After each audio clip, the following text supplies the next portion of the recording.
ओम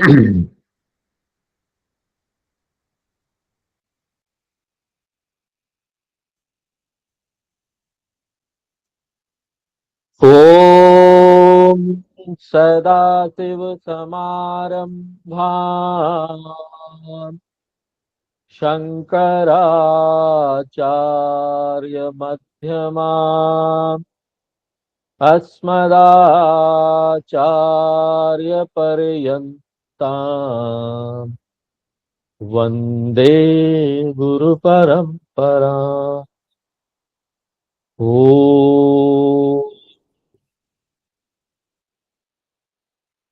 हम लोग भागवत महापुराण के 7वें अध्याय में हैं और 7वां स्कंद में हैं। और 7वें स्कंद में प्रहलाद का चरित्र देख रहे हैं। प्रहलाद चरित्र 7वें स्कंद में। और प्रहलाद गुरुकुल में पढ़ने जाता है, उसके पिताजी भेजते हैं और गुरुकुल से वापस आता है तो पिताजी पूछते हैं क्या पढ़ा गुरुकुल में। बड़े प्यार से अपने गोद में बिठाते, अपना बच्चा था। राक्षस है तो क्या हुआ है, हिरण्यकश्यप, लेकिन बच्चा तो उसका था। तो बैठाते हैं गोद में, बड़े प्रेम से उसके सिर पर हाथ रखते और पूछते हैं बेटा प्रहलाद बताओ तुमको क्या सबसे अच्छी चीज लगी। तो प्रहलाद जी इतने ज्ञानी, बचपन से देखो पहले से संस्कार मिला हुआ था उनको, ये प्राकृतिक थी उनके अंदर। भगवान के प्रति खिंचाव भक्ति ऐसा अगर किसी के साथ प्राकृतिक हो जाए ना तो क्या बात है? ये हम कोशिश करके भी कर सकते हैं। साधना जितनी भी है हमारे धर्म में, जितनी भी साधनाएं बताई गई है इसीलिए तो है कि कोशिश करके, साधना करके हम ना प्रहलाद जी जैसा चरित्र बना ले अपना। तो बड़े प्रेम से बताता है उनको कि नवधा भक्ति क्या है? चलो देखते हैं कि प्रहलाद जी अपने पिताजी को कितनी सुंदर बात बताते हैं, कैसा उपदेश देते हैं। तो हम लोग ओम नमो भगवते वाला मंत्र पढ़ेंगे, व्हाट्सएप पर दिया होगा। ओम नमो भगवते वासुदेवाय। ओम नमो भगवते वासुदेवाय। सुदेवाय शान्ताकारं भुजगशयनं पद्मनाभं सुरेशम्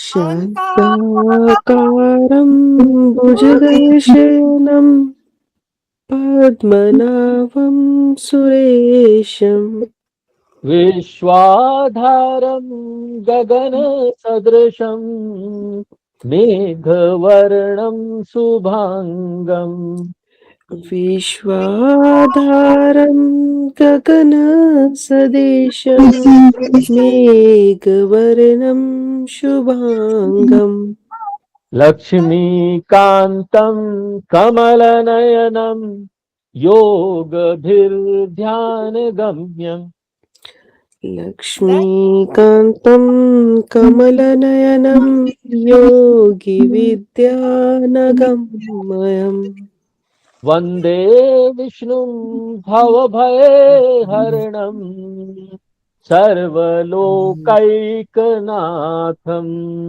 वन्दे विष्णु भवभयहरं सर्वलोकैकनाथम्। और नवधा भक्ति का जो श्लोक बताता है बड़ा सुंदर है, ऐसे नहीं याद रखने लायक चाहिए। श्रवणं कीर्तनं विष्णोः कीर्तनं विष्णु स्मरणं पादसेवनम् स्मरणं पादसेवनम् अर्चनं वन्दनं दास्यम् अर्चन वंदनं दास्यम् सख्यम आत्मनिवेदनम। सख्यम् आत्मनि निवेदनम्। तो प्रहलाद द्वारा बताई गई नवविधा भक्ति, नवधा भक्ति। पहला जो बताया प्रहलाद जी ने, क्या बताया? श्रवणम, भगवान की कथाओं को सुनना, भगवान के नाम गुण लीला श्रवण करो, जितना सुन सके कथाओं को, जितना शास्त्रों का उपदेश सुन सके करते रहो। ये बहुत पावरफुल चीज है, श्रवण करना। जो श्रवण करता है वो महान भक्त हो जाता, पता भी नहीं चलेगा कैसे कैसे हम इतने पवित्र होते जाएंगे, इतने तेजस्वी होते जाएंगे। हमारे भीतर छिपे हुए वो भगवत संस्कार को अभिव्यक्त कर दो। रामायण की कथा सुनो, भागवत की कथा सुनो, गीता सुनो, भजन सुनो। दूसरा जो बताया कीर्तनम, भगवान का गुणगान करना, नाम का स्मरण करो, भजन स्तुति मंत्र, जो भी भगवान की महिमा गाए, कीर्तन है। और हमारे शास्त्रों में तो इतना मार्गदर्शन दिया गया है, शुरू ही प्रार्थना से होता है। वेद, हाँ? वेद शुरू प्रार्थना से होते, प्रार्थना करो। ये जीवन प्रार्थना वाला होगा ना, तब जाकर हमारा जो ये व्यक्तित्व है ना, ट्रांसफॉर्म हो जाए। हम भगवान के भगवान, हमारा प्रार्थना से शुरू होता है। जो व्यक्ति प्रार्थना वाला जीवन शुरू कर देता है, समझ लो वो वेदों के हिसाब से जीना शुरू कर दिया। हरे राम हरे कृष्ण नाम जप करो। तीसरा बताया स्मरणम, निरंतर भगवान का स्मरण करो। और इसके लिए तो कोई समय की जरूरत नहीं, हमेशा स्मरण करते रहो। कोई काम कर रहे हो, भगवान का स्मरण करते रहो साथ साथ। नहीं, कई लोग बोलते हैं हम नहीं कर सकते, कैसे स्मरण करें? इतने सारा काम है, काम का कंसंट्रेशन भंग नहीं हो क्या स्वामी जी? ऑफिस में कंसंट्रेशन मेरा खराब हो जाएगा। हाँ? तो बात ये है ना, देखो ऑफिस में भी काम करते करते, घर का भी काम करते करते हमको याद तो रहता है ना, अपने परिवार के प्रति प्रेम है मुझे, अपने बच्चों के प्रति प्रेम है, अपने परिवार के प्रति प्रेम है। वो हम भुलाते हैं क्या? ऑफिस में काम करते हैं भुला जाते हैं। वो हमारे माइंड के पीछे में वो प्रेम रहता है, जागृत रहता है। ऐसे ही भगवान के प्रति जो प्रेम है ना, जागृत रहना चाहिए। हर वक्त आप कर सकते हैं। हर व्यक्ति यहां पर एक बार में कई सारे काम कर रहा होता है। एक म्यूजिशियन जो है, संगीतकार जो है, अगर सितार बजा रहा है क्लासिकल संगीत में ना, पीछे एक इंस्ट्रूमेंट होता है जो सदैव बजता रहता है, वो ताल को बनाए रखता है, सुर को बनाए रखता है। तो अपना मेन इंस्ट्रूमेंट बजाते हुए भी ना, वो संगीतकार ध्यान रखता है कि जो पीछे जो ताल बज रहा है, उसको श्रुति बोलते हैं, वो बजता रहे, वो सही बज रहा है कि नहीं, ध्यान वहां भी रहता है। ध्यान यहाँ पर ऑडियंस की तरफ भी रहता है। तो देखो कितना सारा, एक और इतना सुंदर वो म्यूजिक बजाता है। एक क्लासिकल संगीतकार को देखना, शास्त्रीय संगीत के जो साधक है, किस तरह से बजाते हैं, कितना कंसंट्रेट होकर। ऐसे ही हम दुनिया में हर एक काम को ना भगवान को श्रुति मानकर करते रह सकते, क्या दिक्कत है? इसलिए स्मरणम 24 आवर। सपने में भी वो आए, और जब आप सो जाए तो आपके सुसुप्ति में भी वो चैतन्य जागृत तो रहता ही है। वासनाएं काम करती रहती है। पाद सेवनम चौथा बताया, भगवान के चरणों की सेवा। भगवान के चरणों की सेवा क्या है? वो तो ठीक है, वो भी करना चाहिए। कि भगवान के चरणों की आप सेवा कर रहे हैं, भगवान की पूजा कर रहे हैं, उनके चरणों को धो रहे हैं, उनको कपड़े पर अच्छे पहना रहे हैं, वो भी ठीक है। लेकिन ये बड़ा विस्तार करना चाहिए, सेवा का और विस्तार होना चाहिए। सबकी सेवा भगवान की सेवा है।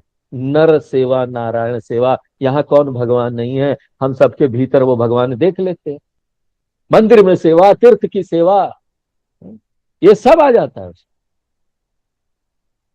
ये सब भगवान की सेवा में आ जाओ। परिवार की सेवा निस्वार्थ भाव से करो ना। देखो कि वहीं पर साधना होना शुरू हो जाता है। मत मांगो, कुछ अपेक्षा मत करो, निस्वार्थ भाव से परिवार की सेवा कर। शुरू तो वहीं से होता है ना, निष्काम कर्म योग शुरू वहीं से होता है। फिर जाकर वो विस्तार करता है। जब आप सीख लोगे कि अपने लोगों की सेवा कैसे निस्वार्थ रूप से करना है, तब जाकर आप अपना दायरा बढ़ाते हो और दूसरे लोगों को भी करना शुरू करते हो, संसार की करना शुरू करते हो। उसके बाद विश्व की, ब्रह्मांड की, वातावरण की, सबकी सेवा हो जाती है। पांचवा अर्चनम, पूजा पाठ करना, मूर्ति पूजा, वो भी जरूरी है। कई लोग बोलते हैं कि कि उन्होंने भक्ति नहीं, वो होना चाहिए, वो हमारे शास्त्रों में है। मूर्ति पूजा, दीप धूप बहुत बड़ा काम करती है वो। मंदिर, मूर्ति पूजा, नैवेद्य, मंत्र, ये सब अर्चना है। ये हमारे अंदर अनुशासन लाती है, पवित्रता लाती है। एक तरीका बना दिया गया, एक प्रोसेस बना दिया गया कि हमारे अंदर अनुशासन आए, हम ठीक से जीवन जिए। सब कुछ ठीक रहती है, हमको पता भी नहीं चलता, हमारा हेल्थ भी ठीक रहता है, हमारे अंदर पवित्रता बनी रहती है, हमारे अंदर प्रेम का विकास होता है। प्रतिदिन घर में दीपक जलाना, अर्चना करना है? तो पिछले क्लास में हमने यहां तक देखा, 5 तक, यानी सुनो, दूसरा गाओ, कीर्तनम करो, तीसरा स्मरणम, याद करो, चौथा सेवा करो, पाद सेवनम, पांचवा पूजा करो, अर्चना। आगे आज अब हम लोग छठे में आते हैं, वंदनम। प्रहलाद जी बोलते वंदनम, प्रणाम, स्तुति, नमस्कार। हम्म? भगवान का वंदन करना, प्रणाम करना, अपनी कृतज्ञता व्यक्त करते हैं हम भगवान के प्रति, कृतज्ञता व्यक्त करते हैं।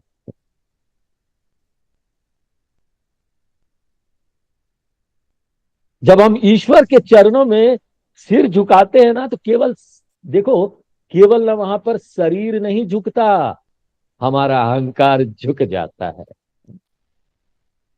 ये देखो, ऐसा सेतु है ना जो एक जीव को शिव से मिला देता है। जीव शिव हो जाता है,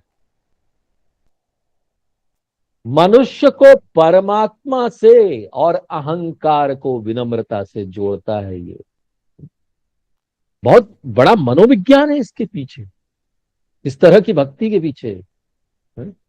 ये हमारे अहंकार को पिघलाता है। जब हम कहते हैं हे प्रभु मैं कुछ नहीं, सब आप हैं, तो भीतर का ना कठोर अहंकार धीरे धीरे मोम की तरह पिघलने लगता है। थोड़ा सा भी है ना, तो वो आपको बहुत परेशान करेगा, उसका जड़ भी नहीं रहना चाहिए, और ये साधना उस जड़ को पिघलाती है। और बाकी जो थोड़ा बच जाता है, वो हमारा वेदांत उसको फाइनल सॉल्यूशन दे देता है। हाँ? कि तुम ही वो हो, आगे आएगा।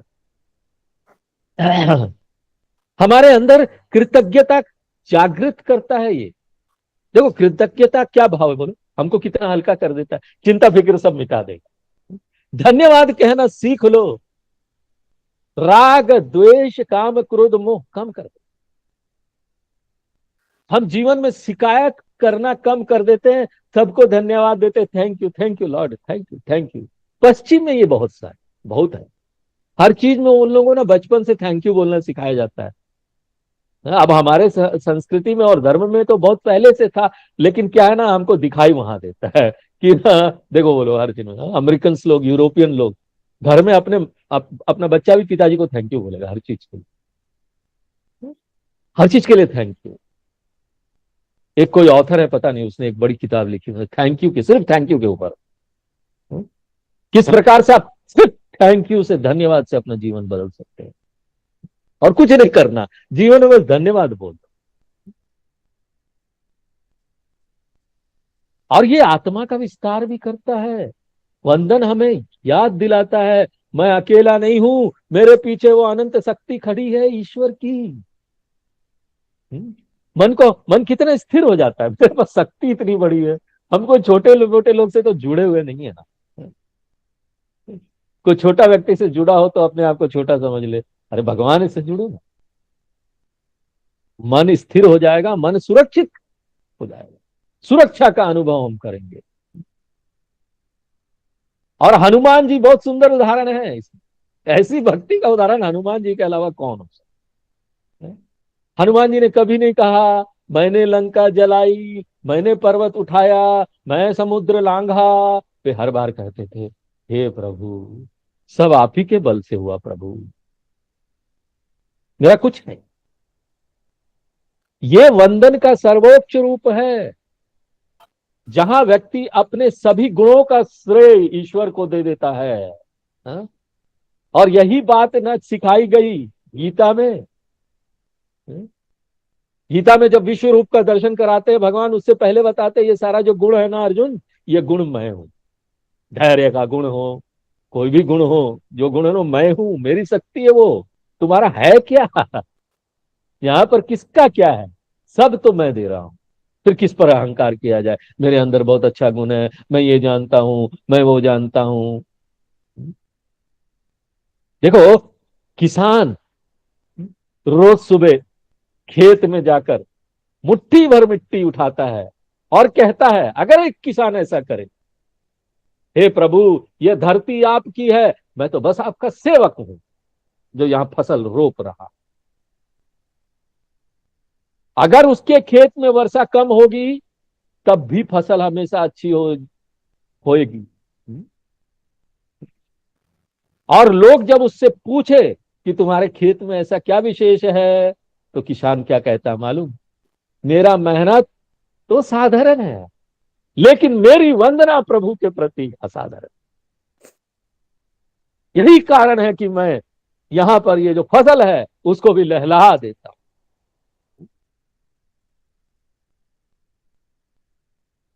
सुबह उठकर प्रणाम करना, बिस्तर से उठते ही कहता धन्यवाद प्रभु, एक और दिन देने के लिए धन्यवाद, शुरू ही धन्यवाद से हो। इसलिए तो हमारे देखो संस्कृति में ये सब प्रार्थना बनाई गई ना, सुबह सुबह उठ के बोलो कराग्रे वसते लक्ष्मी। हैं? कितना सुंदर प्रार्थना है, बच्चों को सिखाते हैं हम लोग बचपन से। उठो इस तरह के मन करना शुरू कर, एक छोटा सा नियम ही बना लो अपने लिए। भोजन से पहले कृतज्ञता अर्पण करना। हम खाना खाने जा रहे, एक क्षण रुक के सोचना, अरे भैया ये भोजन तो कितने लोगों के मेहनत से आया है। हा? सिर्फ मेरा मेहनत है क्या इसमें? कितने लोगों ने इसको उगाया। पहले बात भगवान ने वर्षा दी, मिट्टी दिया, सब कुछ दिया, उसके बाद किसान ने इसमें बीज डाला। किसान उसको कितना प्यार से उसको अपने फसल को और आपके प्लेट में आया, कितने लोगों की सहायता उसने की।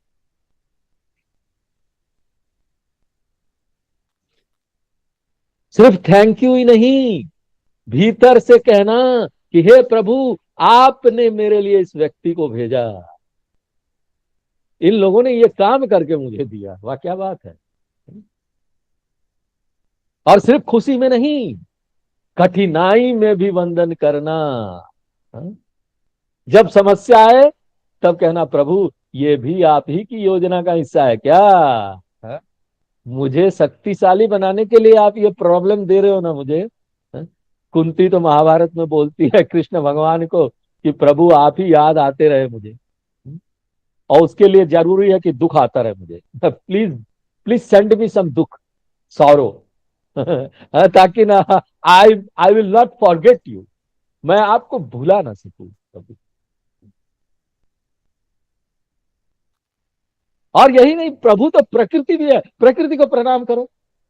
सूरज, हवा, जल, धरती, इस सब को मन ही मन धन्यवाद देना, वंदन है। देखो तुम मुझे आज सूर्य देवता, आज आपने मुझे ये रोशनी दे दी। हे मिट्टी आप मुझे खाना देते हो, हे पौधे, हे जल। ऐसा जब हमारा वंदन वाला जीवन हो जाता है ना, देखना हम किसी चीज को बर्बाद नहीं करेंगे कभी। घर में एक गिलास पानी भी है, आधा पिया रख देंगे ढक के, पी लेंगे शाम को, बर्बाद फेंकना नहीं। प्रभु है वो तो, प्रभु की बर्बादी, ये तो वंदन है, पूजा का विषय। पूरा जीवन एक से, अरे हमारी संस्कृति होती है ये सिखाती है कि पूरा जीवन ही वंदन हो जाए, सुबह शाम तक वंदना ही वंदना। हर चीज में प्रभु। ये इससे ना हमारा अहंकार तो पिघलेगा और कृतज्ञता का उदय हो जाएगा।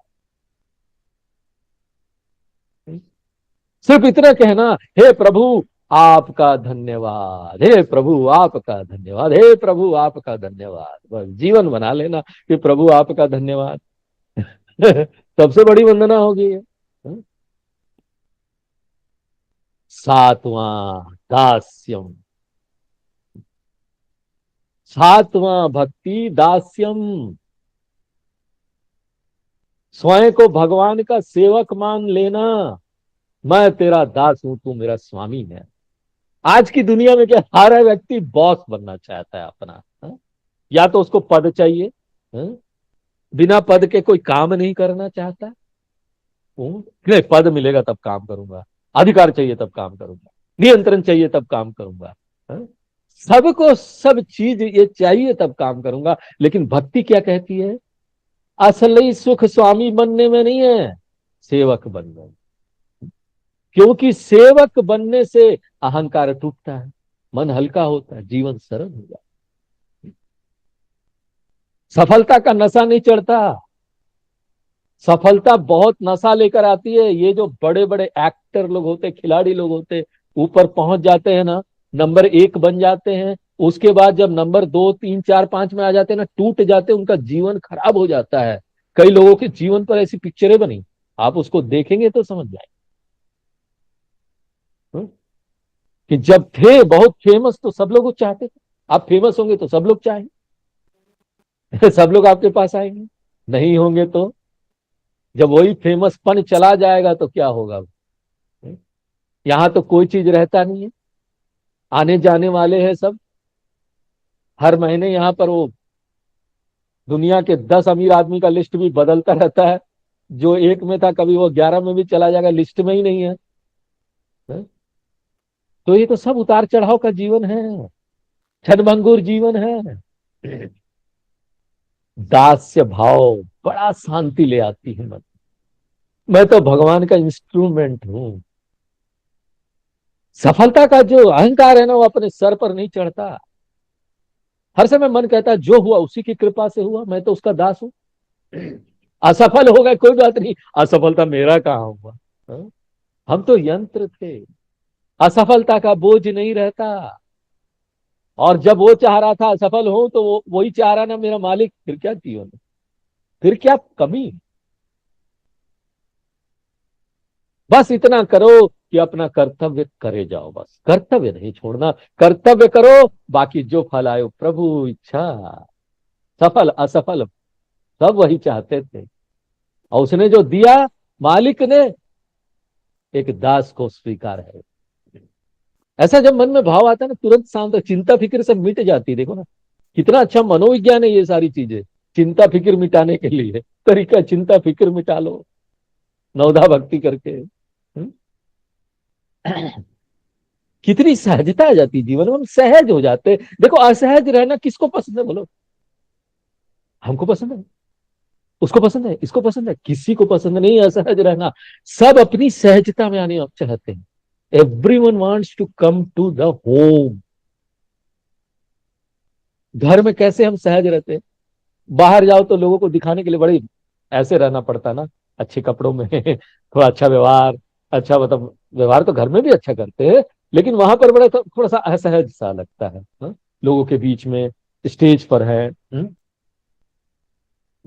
लेकिन घर में कितना सरल, कितना सहज हो जाते हैं। ऐसा ही क्या हर समय नहीं हो सकता है? हम बाहर जा रहे हैं, किसी के काम में जा रहे हैं, कुछ कर रहे हैं, वहां भी सहज रहे, कुछ भी कर रहे हैं, किसी से मिल रहे हैं, कोई अचानक आ गया घर में, हमको चिंता नहीं कौन घर में आएगा कब, किसी को अपॉइंटमेंट लेके मेरे पास आने की जरूरत नहीं। अपॉइंटमेंट लेके आएगा तो हम पूरा घर सजाते हैं ना। कोई चीज फेंका हुआ ना हो, वो आ रहे हैं, इधर रखो उधर रखो, ये सारी चीजें उधर रखो, असहज हो जाते हैं। नहीं रहते, नेचुरल नहीं रह पाते। आने दो ना, हम तो सहज है।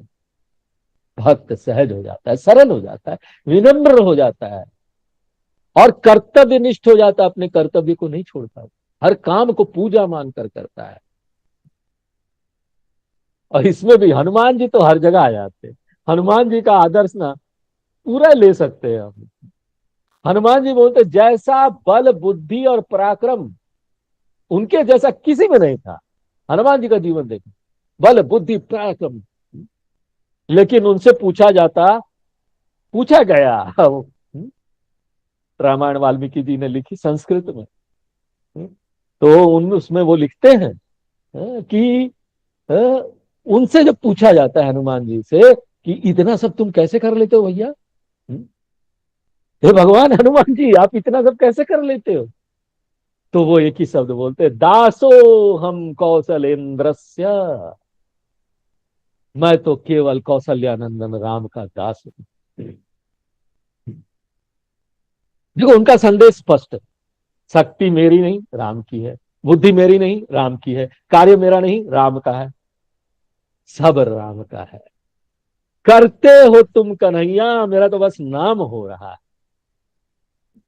यही दास्य भाव, यही दास्य भाव। एक बार क्या हुआ, एक राजा ने अपने सेवक से पूछा तुम इतने प्रश्न कैसे रखते हो। बहुत प्रसन्नता उसके अंदर थी, उस सेवक के अंदर बड़ा प्रसन्न रहता था हमेशा। भक्त लोग हमेशा खुश रहेंगे, चेहरा चमकता रहेगा उनका, है ना। तो सेवक बोलता है महाराज मैं कुछ नहीं करता, जो भी होता आपके आदेश से होता ना, मैं तो हाथ हिला रहा हूं। है ना। हाँ? राजा मुस्कुराए, बोलते तुम्हारी यही भावना ना तुम्हें हल्का रखती है। इसी प्रकार जब हम ये कहते हे प्रभु, ये तो राजा था, सोचो छोटा मोटा एक देश का राजा, और ये पूरे ब्रह्मांड का राजा अगर प्रभु का दास हम हो जाए तो हम कितने बड़े हो जाते। हे प्रभु मैं आपका सेवक हूं, ऐसा बोलते तो जीवन का बोझ हल्का है। प्रधानमंत्री के पास जो उनके ऑफिस में रहते क्लर्क ही क्यों ना हो, कितना बड़ा उसका ओहदा हो जाता है, I am clerk in the office of the prime minister, PM office. तो हम दास से हो जाए तो क्या ऐसा है, कई लोगों को खराब लगता ना दास भावना, क्या बोल रहे स्वामी जी दास बन जाए। अरे दास से बन के बड़े हो जाओगे, दास बनना दासीपन से छुड़ा देता है। हम जब दास बनते हैं ना, ये भगवान का दास बनना हमको दासपन से छुड़ा देता है। कौन सा दासपन, कई लोगों को लगता है हम दास बन जाएंगे यार, भगवान के दास हो, कोई दास हो, हमको ना हमारा लगता है ना हमारा स्वतंत्रता चला गया, दास बन गए। हम अपना करेंगे जो ना अपना करेंगे। तो जब हम दास बन जाते हैं ना, भगवान हमको स्वतंत्र करते हैं। भगवान का दास बनना वो स्वतंत्र करते हैं, दुनिया का दास बनना तो हमको परतंत्र करता है। भगवान के दास बन जाना स्वतंत्र होना शुरू होते। किस चीज से स्वतंत्रता, ये तनाव से, चिंता से, फिक्र से, निर्भरता से, गुलामी से, जो दुनिया की गुलामी, उससे छुटकारा दिला के आपको इतना स्वतंत्र, आपका बोझ हल्का कर देता है। आप एकदम से एकदम हल्के, घर का काम हो, ऑफिस का काम हो, समाज की सेवा हो, मन में हमेशा ये भाव बना रहना चाहिए, हे ये प्रभु ये आपका काम है, मैं केवल सेवक हूं। उसी प्रकार सफलता है आपकी कृपा से, आपका सेवक हूं, असफलता है ये भी है। आप दूसरों की सेवा करो विनम्र, मैं नहीं कर रहा प्रभु, मेरे माध्यम से सेवा आप करवा रहे हैं, मैं नहीं कर रहा। कई लोगों को करने का भी भाव आ जाता है, करने का भाव बड़ा खतरनाक है। कई लोग सेवा करते हैं, बड़े बड़े लोग हैं, दान देते हैं, सब करते हैं, लेकिन उनका नाम आना चाहिए वहां, हम करा, हमने करवाया, सच एंड सच पर्सन। वहां पर वो कोई आश्रम दान में देंगे तो वहां पर अपना बोर्ड लगवाएंगे, वो भी संगमरमर वाला, आगे टाइल्स वाला, उसमें लिखवा देंगे ये फलान फलान व्यक्ति ने, ये व्यक्ति था, उसने ये दान दिया जमीन, हमने किया, ये भाव। अरे ये प्रभु का था, दे दिया। दान वैसे गुप्त होना चाहिए, एक साधक जो होता है ना वो गुप्त दान देता है, ज्यादा लोगों को बताएगा नहीं, बताना है दान दे दो, बताओ मत।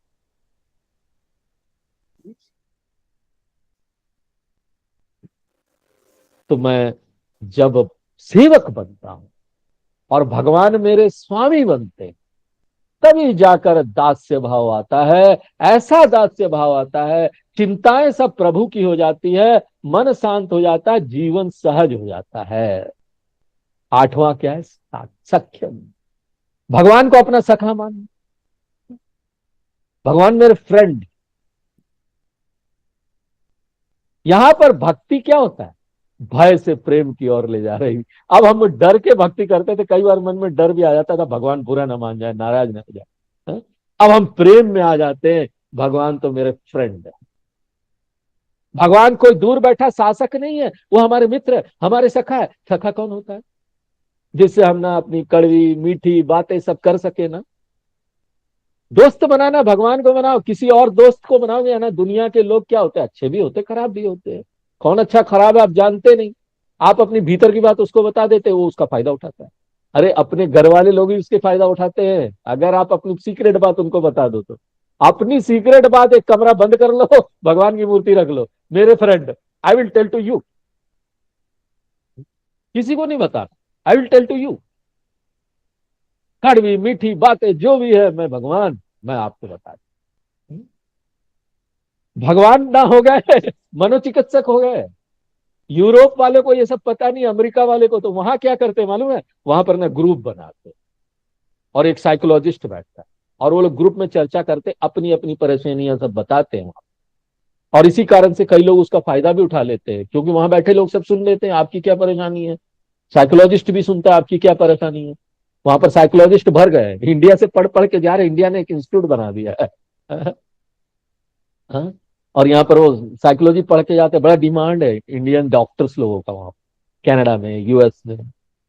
और उनको ज्यादा चाहिए, हमसे ज्यादा। हमारे लिए तो हनुमान जी है, बैठ गए मूर्ति रख गए, भगवान जी है। उनको बता दिया, वो मनोचिकित्सक है।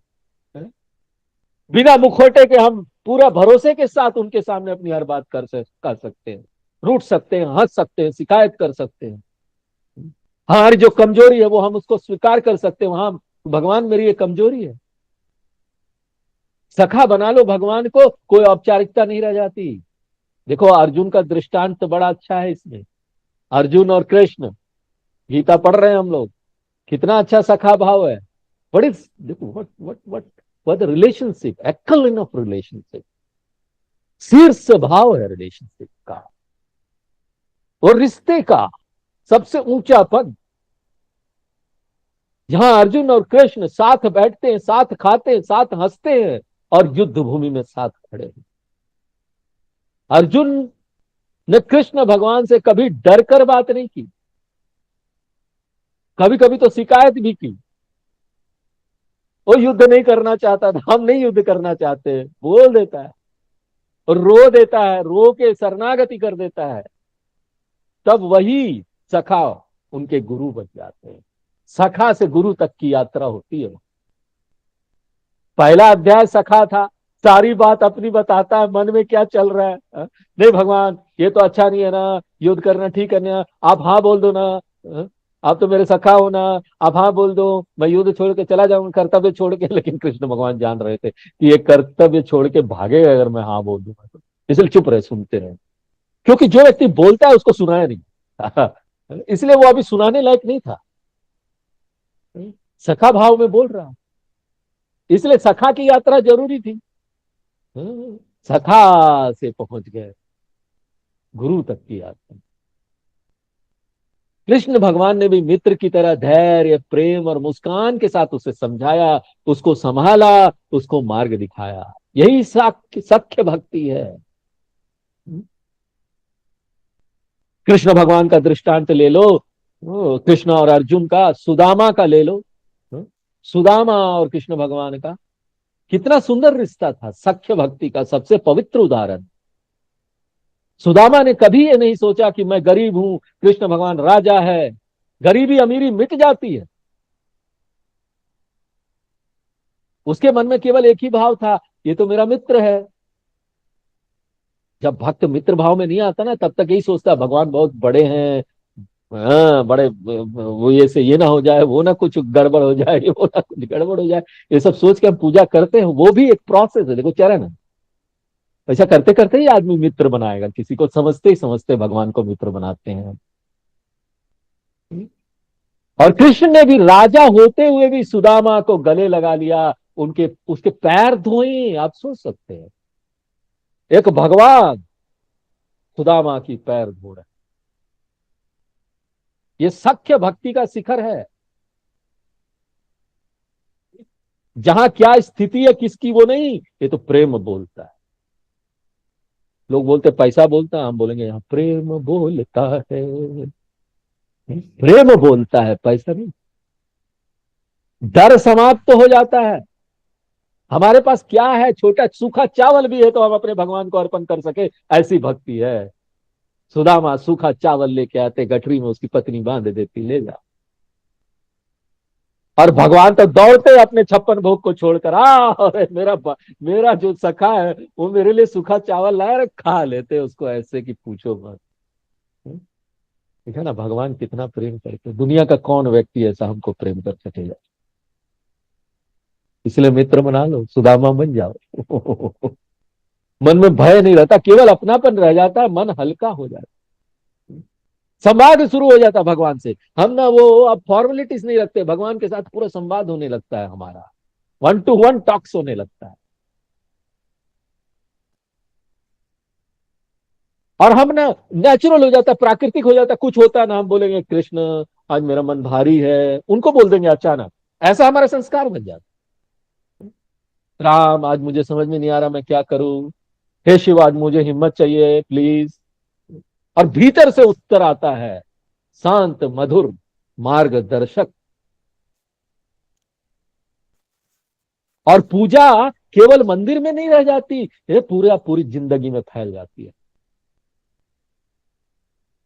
जैसे हम मित्र से बात करते हैं वैसी बात कीजिए भगवान से।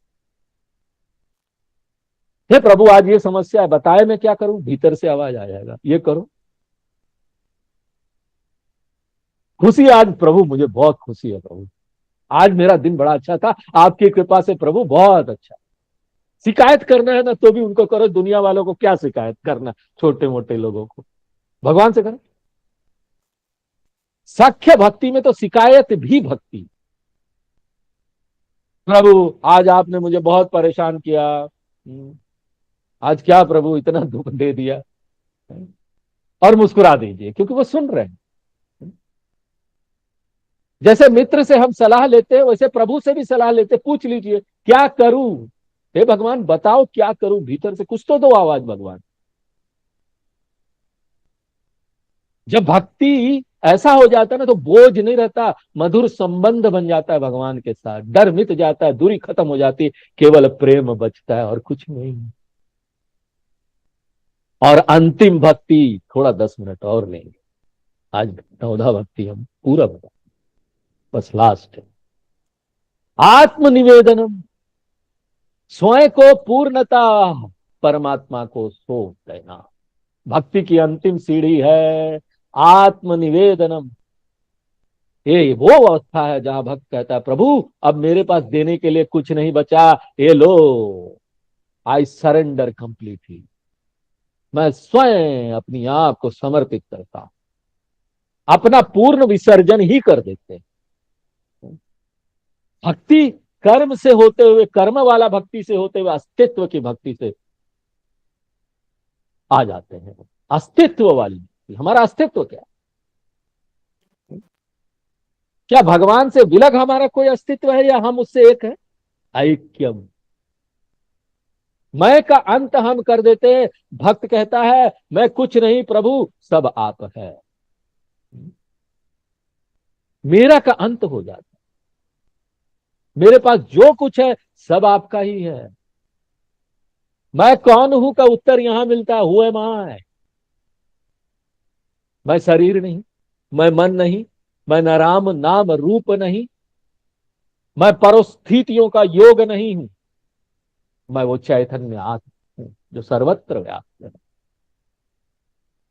यहीं पर गीता आती है, ममेवांसो जीव लोके जीव भूत सनातन।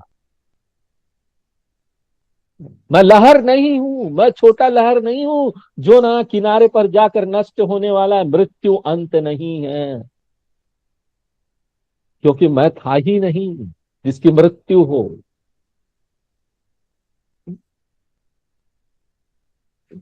मैं तो सागर में विलीन हो जाऊं, मैं कभी अलग था नहीं, थी ही नहीं।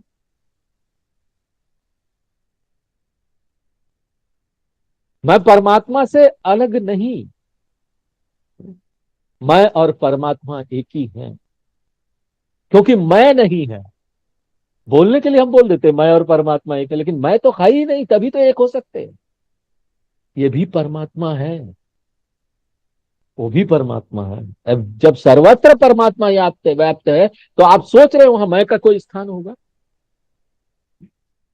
जब सर्वत्र परमात्मा व्याप्त है तो मैं का कोई स्थान नहीं रह जाता, सिर्फ वही रह जाते हैं। और उपनिषद इसी को ब्रह्म बोलते हैं। सर्वत्र शिवमय जगत, सर्वत्र विष्णुमय जगत, सर्वत्र ब्रह्ममय जगत।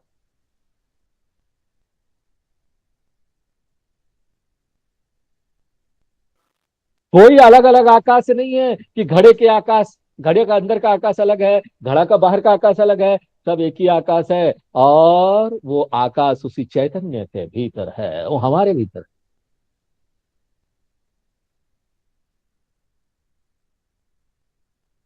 ऐसे भक्त लोग हुए, भक्ति करते करते वो उस वेदांत के उस अंतिम सत्य तक पहुंच गए। वेदों का अंत यही है ना, वेद पूरा ऐसे ही चलता है, ये नवधा भक्ति में चलती है पूरी वेद। उपनिषद तक पहुंचकर वहां भक्ति का अंत हो जाता है, क्योंकि कोई भक्त नहीं रहता, कोई भक्ति नहीं रहती, और कोई भगवान भी नहीं रहता। जो है वही एक ब्रह्म। रामकृष्ण परमहंस जी का जीवन अगर हम देखते हैं तो वो ऐसा ही था। वो बोलते थे मैं कुछ नहीं करता, सब माँ करती है, माँ को भी खिला देते थे। धीरे धीरे उनकी भक्ति ऐसी पहुंच गई कि वेदांत के गुरु आ गए और बोले ये देखो, ये जो तुम भक्ति कर रहे हो ये तुम ही तो हो, काली माँ कौन है? क्या तुम अलग हो? ये आत्मनिवेदन भक्ति, आत्मनिवेदन का फल। ज्ञानी भक्त, एक भक्त ज्ञानी भक्त हो जाता है। भगवान ने बोला है ज्ञानी च भरतर सब, गीता में कृष्ण भगवान ही बोलते हैं एक भक्तिर विशिष्यते। ज्ञानी भक्त जो है वो एक भक्ति कर विशिष्यते, ये भक्त नहीं रह जाता, वो भगवान के साथ मिल जाता है। वासुदेव सर्वम, सब कुछ वही है जो मेरे भीतर है, जो आपके भीतर है, जो चींटी में है, जो हाथी में है, जो तारे में है, जो धूल में है, सब वही है। और यही ज्ञान अंतिम स्तर पर आकर आपके सारे भय को मिटा देगा। इस संसार में जितना जीवन आपका बचा रह जाएगा वो पूरे आनंद में बिताओ, क्योंकि आप तो भगवानमय हो गए।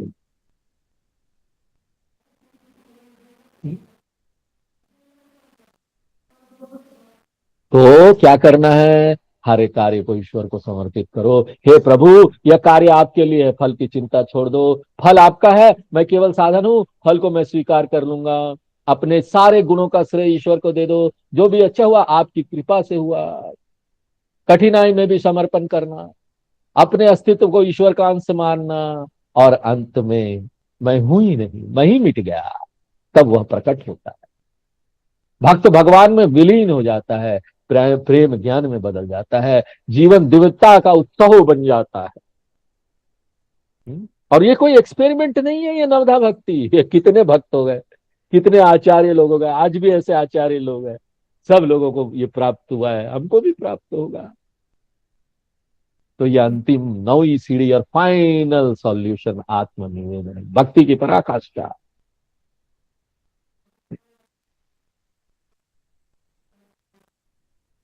ज्ञानी भक्त बनना। तो ये हुआ नवधा भक्ति। अब अगले क्लास में हम लोग आगे प्रवेश करेंगे, भागवत महापुराण को आगे बढ़े। प्रहलाद का चरित्र। ओम पूर्णमदः पूर्णमिदं पूर्णात् पूर्णमुदच्यते पूर्णस्य पूर्णमादाय पूर्णमेवावशिष्यते। ओम शांति शांति शांति।